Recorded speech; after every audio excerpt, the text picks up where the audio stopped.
Muito bom. Salve, comunidade! A Ana Carolina, da nossa comunidade, pediu que falasse sobre o medo. Mas não o medo bom, o medo útil, o medo que traz atitudes de segurança, de prevenção, mas o medo imotivado, o medo irracional, o medo do futuro, o medo de coisas que quase nunca acontecem.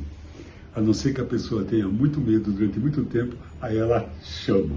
Existe uma frase, que eu não sei de quem é, que diz o seguinte: nós acabamos sendo vítimas do nosso principal medo. Porque não para de passar, de ter medo atrai aquilo. É verdade.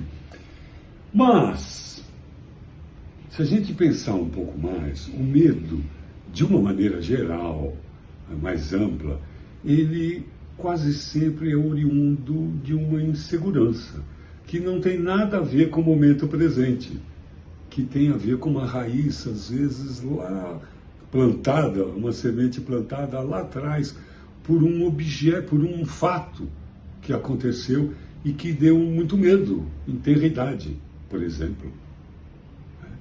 Eu me lembro de uma coisa que os meus pais dizem que aconteciam comigo. Que aconteceu comigo uma vez. Eu estava correndo, como toda criança, adora usar o corpo como brinquedo, né?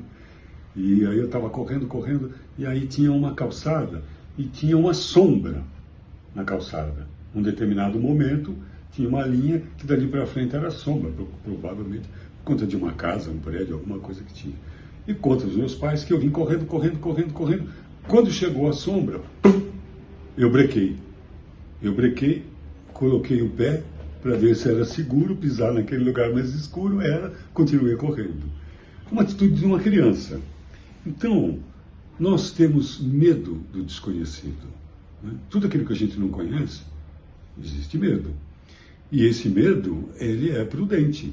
E uma criança, livre, leve e solta, de repente viu o desconhecido, sentiu medo e testou. E viu que já não era mais desconhecido, que era seguro e continuou. Agora, se você teve uma experiência, por exemplo, de abandono, uma coisa muito simples, uma criança que de repente estava no prezinho e chegou a hora da mãe vir buscar, a mãe esqueceu, atrasou, e aí a criança ficou sozinha, porque todo mundo foi embora, todas as mães vieram, menos a tua. E aí o que acontece? Insegurança, medo. Esse fato pode gerar um medo tão específico quanto genérico, tão específico quanto o medo de abandono, de ser abandonado pelo namorado, pelos amigos, e desenvolver aí uma coisa muito triste para a pessoa, muito sofrida. E como também pode ter um medo geral pela insegurança que sentiu. E aí sentir medo de tudo, porque se sente sempre sozinho, inseguro. Então, quase sempre, eu digo quase, para ser prudente, mas é um quase, sempre.